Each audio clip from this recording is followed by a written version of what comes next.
আসসালামু আলাইকুম। এটি সুদ সম্পর্কে আমার ৬ষ্ঠ নম্বর ভিডিও। এই ভিডিওতে আমি সুদ সম্পর্কে কিছু হাদিস তুলে ধরব ইনশাআল্লাহ।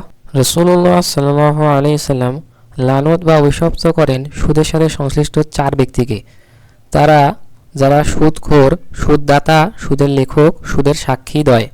রাসূলুল্লাহ সাল্লাল্লাহু আলাইহি সাল্লাম আরও বলেন, তারা সবাই সমান পাপী।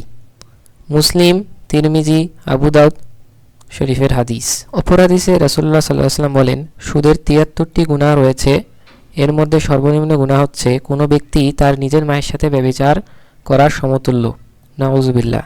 আর সবচেয়ে বড় গুনাহ হলো কোনো মুসলিম ব্যক্তির ইজ্জত হনন। ইবনু মাজাহ। আরেকটি হাদিসে রাসূলুল্লাহ সাল্লাল্লাহু আলাইহি ওয়াসাল্লাম বলেন, সুদের একটি টাকা জেনে শুনে খাওয়া ৩৬ বার ব্যভিচার করার চাইতেও মারাত্মক। আহমদ সহিউল জামি হাদিস ৩৩৭৫। আরেকটি হাদিসে রাসূলুল্লাহ সাল্লাল্লাহু আলাইহি ওয়াসাল্লাম বলেন, যে ঋণ কোনো লাভ নিয়ে আসে তাই রিবা বা সুদ। জামি সগীর। মুসনাদে আহমদ শরীফের ৩৫৩ নম্বর একটি হাদিসে রাসূল করিম সাল্লাল্লাহু আলাইহি ওয়াসাল্লাম বলেন, মিরাজের রাতে যখন আমরা সপ্তম আকাশে পৌঁছালাম তখন আমি উপরে বজ্র ও বিদ্যুৎ দেখলাম।